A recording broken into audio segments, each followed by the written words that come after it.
é o Jake Janeiro Responde. E agora, aqui está ele, Jake Janeiro! Seja bem-vindo ao episódio 5 do podcast Jake Janeiro Responde, comigo, Jake Janeiro. E o tema de hoje é a Síndrome do Homem Bonzinho. Eu vou ler para vocês aqui uma mensagem que eu recebi de um cliente meu, e ela começa da seguinte forma. Ei Jake, boa tarde, tudo bem? Parabéns pelo último vídeo de análise postado no canal.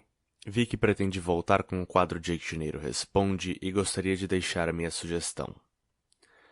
Há cerca de mais ou menos um ano atrás, antes de te conhecer e antes de começar a levar o jogo a sério, conheci uma linda milf de 35 anos na Paulista. A abordagem foi um pouco fraca e tinha quase certeza que não ia dar em nada. Mas, surpreendendo todas as expectativas, acabou dando em alguma coisa. Peguei ela de Uber na casa de uma amiga e fomos andando direto até um motel. Devido a problemas logísticos e minha total falta de planejamento, nunca transamos e nunca mais a vi depois daquela noite. Mas isso não foi o pior. O pior foi ver um policial otário que mais parecia uma versão gorda do Serginho Groisman dando em cima dela na minha frente e ainda falando coisas do tipo: eu pensei que vocês fossem namorados, seria muita sorte dele, o cara deve ter grana. O pior foi ela dando corda pro cara enquanto me olhava só pra me provocar. Aprendi naquela noite o quanto as mulheres podem ser cruéis quando querem. Tinha outro policial envolvido na situação, enquanto o gordo deu em cima, o outro tentou me isolar, falando conversinha mole. Não me entenda mal, eu não sou frouxo, estou cagando se o cara usa um uniformezinho que diz que ele é alguma coisa.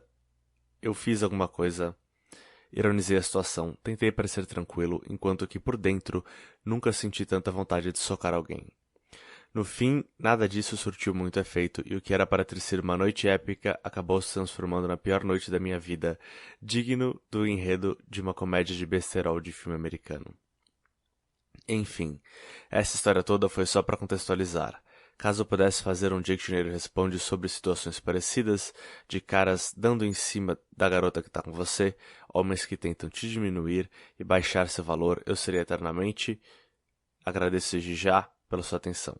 Não sei se é pedir muito, mas caso eu pudesse me enviar um áudio sobre essa situação específica, o que teria feito com a melhor forma de proceder, quando está lidando com uma figura de autoridade, eu agradeceria imensamente. A minha resposta para essa mensagem foi simples. A melhor defesa é o ataque. Não pareça nem se comporte como um cara que se pode desrespeitar. Não escolheram você à toa. Eles jogaram melhor que você. Às vezes, você perde. E o mais interessante foi a resposta dele a isso. Ele falou: sim, uma mulher que dá corda para outro cara na sua frente claramente não te respeita como homem. De qualquer forma, a responsabilidade disso foi toda minha e eles escolheram o alvo que consideraram mais fraco. Prometi a mim mesmo que nunca mais iria perder oportunidades por falta de planejamento e nem nunca deixar vagabundo nenhum pisar em mim. Com certeza, isso vai acontecer de novo. Meu maior interesse é resolver a situação de forma inteligente, mas sei que vão ter situações onde vou ter que cerrar os punhos e lutar pelo meu limite, seja para defender a honra de uma dama ou a minha. O que faz quando um cara, ou por se achar superior a você, ou que tá bêbado, ou que se sente muito homem com outros 3, 4 por trás, começa a dar em cima de uma das suas mulheres? Já socou a cara de algum babaca desse nível? E foi aí que as coisas ficaram interessantes, né? Você pode enxergar aí a síndrome do homem bonzinho. E a minha resposta para isso foi defender a honra de uma dama, Jesus. E aí eu puxei a parte que ele falou, já socou a cara de algum babaca desses? E aí eu falei, eu sou esse babaca. Pare de se identificar com os perdedores e venha para o lado sombrio da força. E eu não vejo essas damas de quem fala em defender a honra. Vejo um monte de vadias taradas que querem trepar. E essa foi a minha resposta. Não, por que isso é um assunto para um podcast? Porque esse é um exemplo muito bom do que é a mentalidade do homem bonzinho. E do cara que não se identifica com um mulherengo, com um homem que é bem-sucedido com as mulheres, né? Então, o primeiro ponto disso daí é como ele lidou e reagiu à competição, levando a melhor dele, né? Então os dois caras vieram roubar a garota dele, provavelmente porque não tinha muita garota bonita naquele bar, ou o cara gostou muito daquela garota, olhou e falou, alvo fácil, né? Ele estava certo, e foi lá e roubou a mulher dele, tá? O que acontece o tempo todo, né? Roubar garotas e ter garotas roubadas de você faz parte da noite. Já tentaram roubar garotas de mim várias e várias vezes. Eu lembro que eu tava no Alts, tava pegando uma garota que foi um drama a noite inteira. Eu fui atrás dela, aí eu peguei ela, aí ela começou a agir meio que me esnobando, aí eu fui embora, aí ela veio atrás de mim, aí no final das contas ela acabou decidindo que ia ficar comigo. Aí veio um barman que pulou de trás do bar e veio tentar puxar ela, falar com ela. Eu tava naquela balada barulhenta, eu só olhei pra ela, fiquei calmo, não reagi. Ela falou não, não, não pra ele, ele pegou o braço dela, pegou a mão dela, ela não, não, não, eu tô com ele. Né, falando que tava comigo. E eu falei, opa, legal, o jogo tá bom hoje mesmo, né? O jogo funcionou mesmo, porque eu tenho a impressão de que ela já ficou com ele antes. Eles devem ter alguma história, né? E ela falou, não, não, não, vou ficar com ele hoje. Então eu falei, legal. E a gente acabou transando no carro aquela noite. Se eu não me engano, foi no carro. Acho que sim.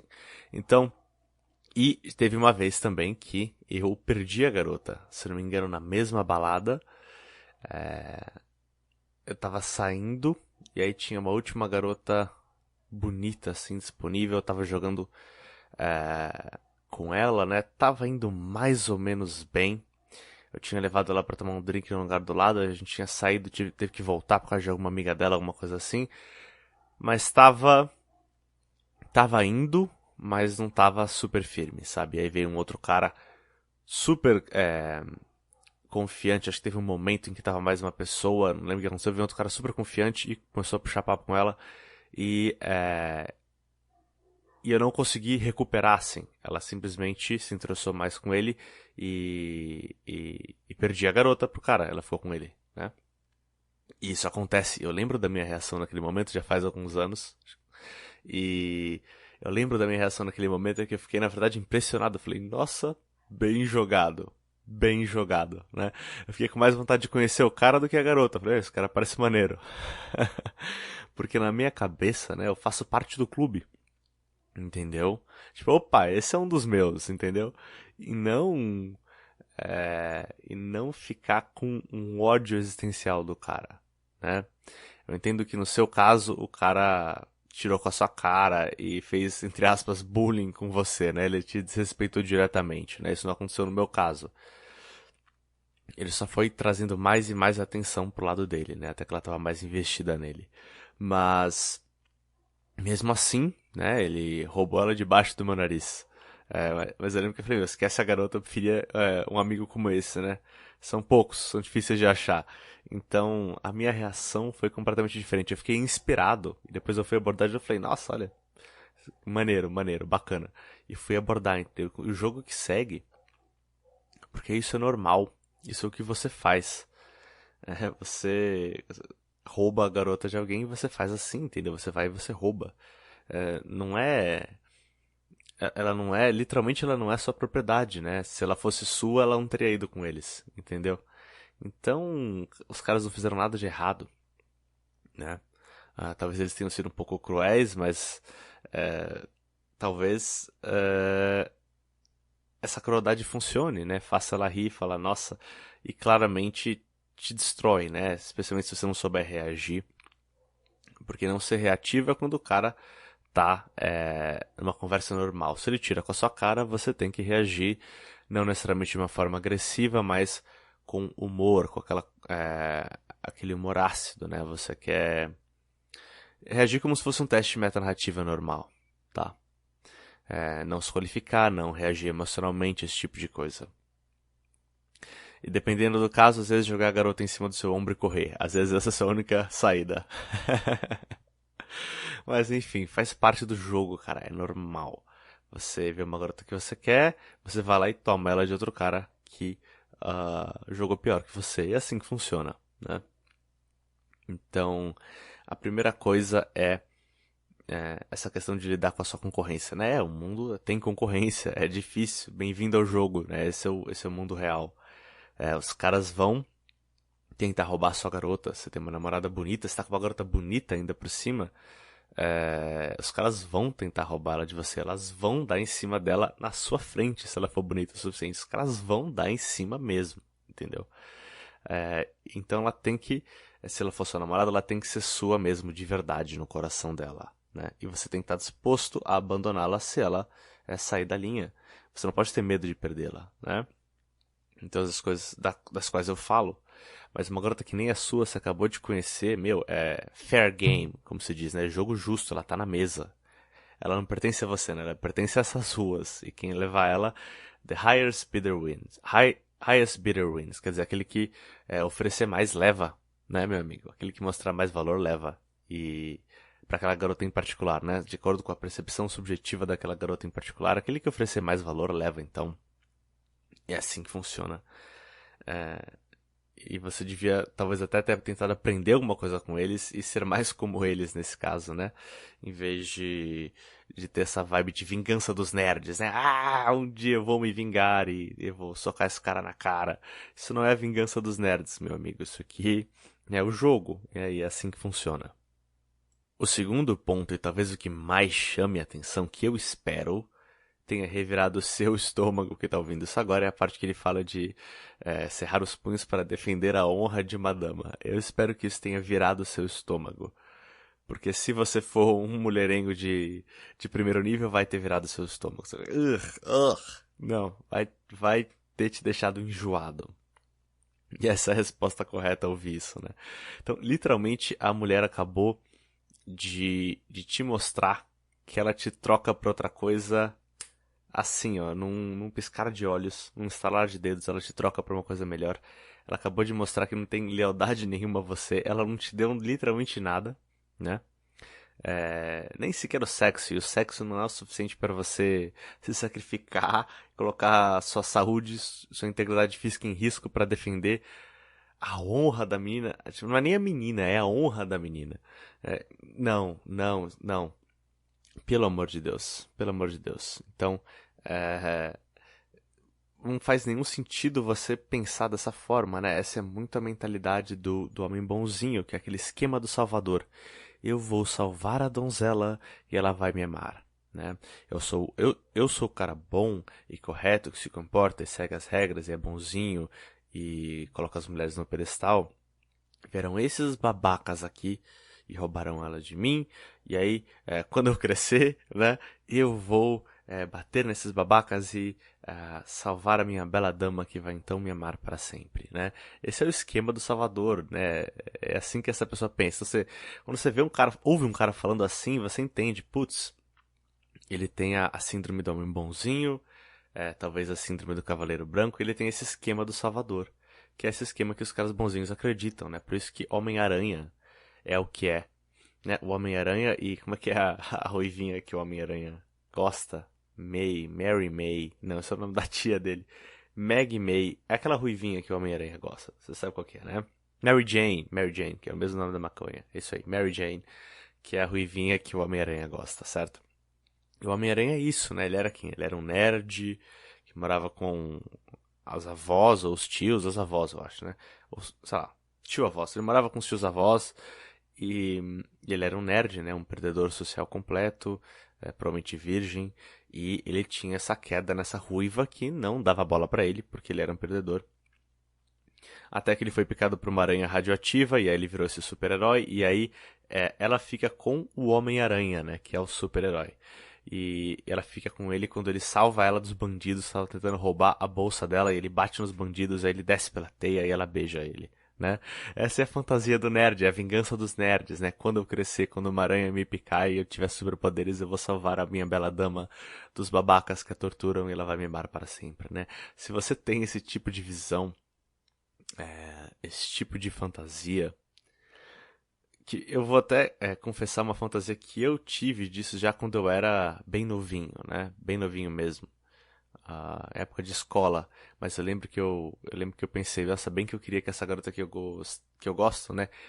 Quase fosse atropelada para eu dar tempo de eu pular e salvar a vida dela de ser atropelada arriscando a minha vida. Porque assim ela ia ver o meu valor e ela ia me amar. Eu lembro de pensar isso, cara. Acho que com tipo 14, 15 anos, sei lá. Eu lembro de que isso passou pela minha cabeça e me parecia um pensamento perfeitamente normal, né? Mas esse é o esquema do Salvador, e ele tá nos filmes de Hollywood, ele tá por toda parte, né? Ele faz parte do condicionamento do homem bonzinho. E se você pensa dessa forma, isso é um problema, você tem que parar de pensar dessa forma. Você tá louco, cara? Tipo, arriscar sua vida por uma menina que nem iria pra cama com você, pra uma menina que, às vezes, se ela foi pra cama com você, ela te trocaria por outro cara, ou ela não faria um café pra você se você pedisse. Me faz um sanduíche e um café. Não sei o que, vamos sair tomar um drink. Não sei, né? Ela te deixa de plano B. Então, é uma garota que nem te respeita de verdade. Com certeza não tem nenhuma lealdade a você, e você tá pensando em se arriscar sua integridade física pra defendê-la. Hoje em dia, eu não faria isso, tá? Eu tô saindo com uma garota que eu nem conheço, que não é ninguém pra mim. A gente só transou às vezes uma ou duas vezes, ela não é ninguém pra mim. Eu não devo nada a essa garota, entende? Nada. Nada mesmo. Se passa alguém, rouba a bolsa dela e sai correndo, eu não vou correr atrás do cara, levar a facada, tomar tiro por causa de uma garota que eu nem conheço. Eu não. Ela que comprou uma bolsa nova, sei lá. Mas Jake, ela vai perder a atração por você. Eu não tô nem aí, eu arranjo outra garota. Entendeu? Eu substituo ela assim, cara. Ela não é especial, ela não é leal a mim, ela não é minha, ela é dela mesma, né? Teresa da Praia. Lembra da minha análise do Whindersson Nunes que eu falei da música Teresa da Praia? Teresa da Praia não é de ninguém, não pode ser sua nem minha, não pode ser minha nem sua também. Então vamos a Teresa da Praia deixar aos beijos do sol e abraços do mar. Então é isso, você pertence a você mesma, né? Você sai com quem você quiser, você pertence à praia, ou no caso de São Paulo, às ruas, né? Você pertence às ruas, você faz o que você quiser. E as ruas que cuidam de você, porque você não é minha para ser minha responsabilidade, né? A minha responsabilidade é cuidar de mim mesmo, da minha família, dos meus amigos e dos meus filhos, quando eu estiver, e de garotas que decidiram em seu coração que elas realmente são minhas, né? Que elas querem ser minhas. Essas são as pessoas por quem eu vou arriscar a minha vida. E não desconhecidos ou umas garotas aleatórias com quem eu tô saindo. Não, não, não, não, não.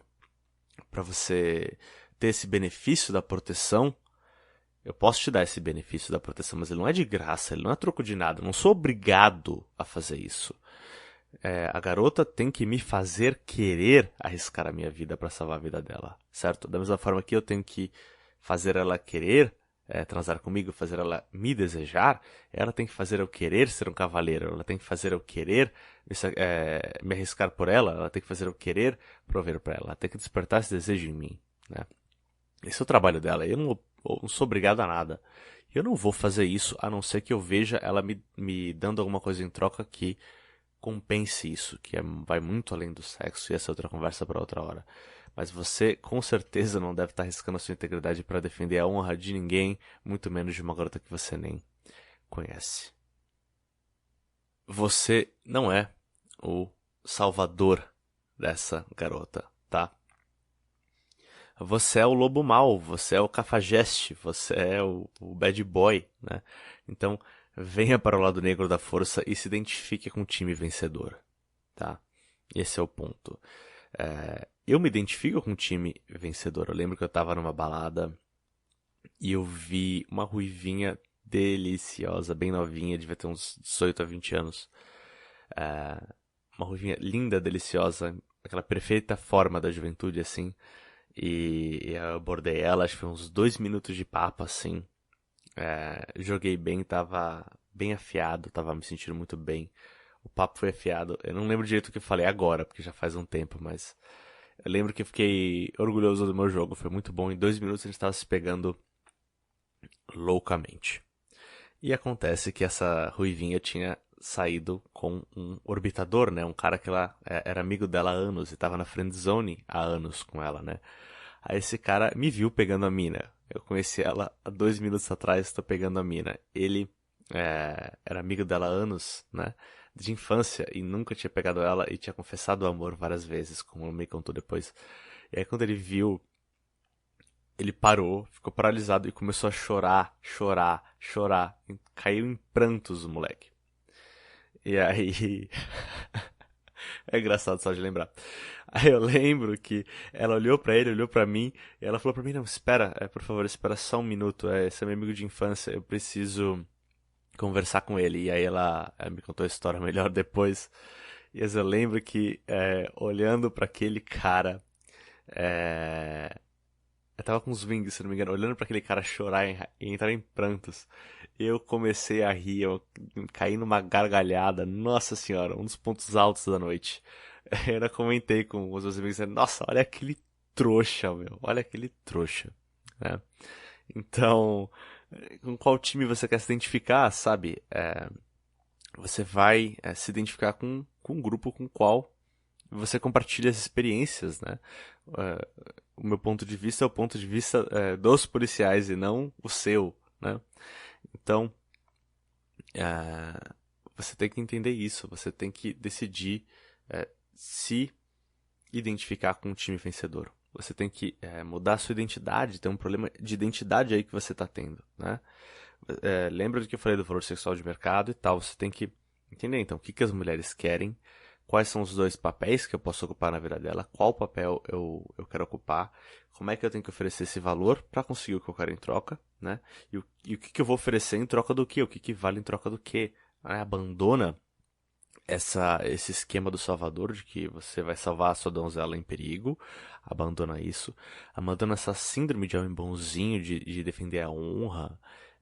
Cara, não mesmo, não, eu não sei em que século você tá, vocês entendem o quanto que é prejudicial esse doutrinamento, essa doutrinação dos homens bonzinhos, né? Porque essas ideias vieram de algum lugar, ele não nasceu com elas. Essas ideias são tão pervasivas da nossa cultura que elas se espalham como um vírus da mente. E elas são quase como que um teste de metanarrativa em grande escala sobre a sociedade como um todo, sabe? Aqueles homens, todos são indoutrinados com essa besteira, a maioria dos homens não supera isso e continua vivendo assim. E esses serão os betas que seguirão as regras e farão o que mandam e vão continuar sonhando no dia da vingança dos nerds, né? E defendendo a honra das damas, certo? Então, e os caras que vêm além disso e conseguem sair dessa matrix são os caras que têm o potencial, pelo menos, de virarem os alfas, né? Então, alfa, eu sempre falo, é primariamente um estado mental, uma perspectiva e uma forma de olhar para o mundo, né? Que vai orientar as suas decisões e a forma como você se comporta e a sua energia e presença em geral. Então, alfa é uma mentalidade. Isso é muito, muito importante. Se você tem a síndrome do homem bonzinho, isso é uma coisa que você tem que abandonar. E um último ponto que eu quero fazer nesse podcast, que é um dos aspectos mais clássicos da síndrome do homem bonzinho, que não foi exemplificado nesse caso em particular, é a noção de como você consegue o amor da mulher, né? Ou na cabeça dele da dama, da donzela. Como você conseguiria o amor dessa donzela, né? Oferecendo o seu amor, e a sua lealdade e o seu sacrifício, né? E o seu serviço, né? Quer dizer, eu vou trabalhar duro e para pagar as coisas para você. Eu vou colocar a minha vida na linha e a minha segurança física na linha para proteger você. Eu vou fazer o que você quer porque você é a patroa e você está sempre certa e me desculpa qualquer coisa, né? Essa submissão. E identificação com o feminino, né? Então, tipo, as mulheres estão certas, é isso aí, desculpa por ser homem, vou fazer o que você mandou, sim senhora, patroa, desculpa qualquer coisa aí, entendeu? Então, e eles acreditam que isso é o que vai fazer com que ela te dê o amor, né? O afeto e o carinho em troca. Então, você acha que você se identifica com o feminino, você se submete, você dá o seu afeto e carinho e lealdade para a mulher, e você acha que em troca do seu afeto, carinho e lealdade, presta atenção, no núcleo da crença do homem bonzinho na sua cabeça, está a noção de que a forma de se obter o afeto e carinho e lealdade de uma mulher é dando em troca o seu afeto, carinho e lealdade, e não é. Tá. As mulheres, o afeto, carinho e lealdade da mulher, eles são ferramentas para domesticar o homem. São ferramentas para domesticar o homem. Então é isso mesmo. Então para que serve, evolutivamente falando, né? Para que serve esse afeto e esse carinho das mulheres? Né? É o afeto e carinho que você tinha da sua mãe e que as suas mulheres darão aos seus filhos. Né? É um carinho e um afeto e uma lealdade maternal. Né? Ele não é um carinho, um afeto, uma lealdade sexual. Ele é maternal. Então, esse carinho é reservado naturalmente para os filhos, né? Mas ele também é reservado para os homens que demonstram altíssimo valor e que são os alfas, na verdade, e que não se submetem, que são indomados, eles são selvagens, né? E aí, o meio os homens que têm várias mulheres, então o meio da mulher tentar pegar esse homem indomável, esse homem selvagem que tem várias mulheres, que é o garanhão, que é o alfa, e fazer ele ser só dela. A forma dela fazer isso, biologicamente e na prática hoje em dia, né, é dando afeto, carinho e lealdade. Ela fala, não, eu te amo, você é incrível, e ela fica toda cheia de carinhos pro seu lado, né, querendo transar com você o tempo todo, fazendo coisas por você, lavando a sua louça, cozinhando pra você, te dando carinho, te beijando e fazendo massagem, né. Ela faz isso como um instinto de construir um ninho, né, de domesticar você. Não sai, fica aqui comigo, né, aquela coisa de domesticar você. É para isso que serve esse sentimento, tá? Ele serve para domesticar o homem. Domesticar o homem. Serve para isso. Então, toda vez que uma mulher faz isso, esse é o objetivo, consciente ou inconsciente, tá? E assim que você obtém o afeto, o carinho, a lealdade de uma mulher, é você sendo esse alfa garanhão, que não está só com ela, justamente, que não é leal a ela, né? É o cara que está oferecendo o sexo e as emoções, né? As emoções de excitação e etc, as emoções fortes, de impacto emocional forte. Para esse cara que ela vai entregar o afeto, o carinho e a lealdade, né? O cara que entrega o afeto, o carinho e a lealdade para ela é o cara que demonstra justamente não ter os bons genes, não ter opções, não ter variedade. É o cara que demonstra, portanto, não ser apto para se reproduzir. Né? Você é um modelo inferior. Você tá aí para levá-la para jantar, para levá-la no cinema, para ajudá-la a se mudar, para dar carona para ela, para comprar coisa para ela, para ser o apoio emocional dela, para ser amiguinho dela, para comprar coisa para ela, para levá-la para viajar, e etc. Né? Para ser o segurança dela. Você tá lá para servi-la. Né? Você se submeteu e você a serve. Né? E ela vai te dar o mínimo de sexo, afeto e carinho possível para te manter naquela posição, né? Na friendzone é 0, e no caso da maioria dos casamentos é literalmente o mínimo possível, tá? Então, entregando todo o seu investimento e a sua proteção, e o seu sacrifício, o seu carinho, o seu amor, a sua lealdade, a sua honra e os seus valores corretos e virtudes, você vai só ser usado, meu amigo, porque você está demonstrando que você é um membro fraco da espécie, indigno de reprodução, né? Já aquele cara que é o garanhão, que vai lá e domina o outro macho, né? Humilha ele, destrói ele, rouba a garota dele. Esse é o cara para quem ela vai dar o carinho e o afeto, tá? Então, isso é muito crítico. Você entender como você consegue o afeto de uma mulher. E, verdade seja dita, os alfas mesmo, que são os amantes, as mulheres, os mulherengos, eles saem à busca de sexo. Né? E não em busca desse afeto maternal, tá? Quem busca o afeto maternal são os betas, por isso que eles estão sempre de relacionamento para relacionamento para relacionamento, porque eles não têm opção e porque o que eles realmente buscam é o afeto. Eu espero que você tenha gostado desse episódio, várias bombas de verdade nesse episódio, então espero que vocês tenham curtido, continue com fome, continue com tesão e eu vejo vocês semana que vem, quinta-feira, às 8, toda semana. Não se esqueçam também de me seguir no Instagram, ovelhanegra.br. Até mais. Tchau.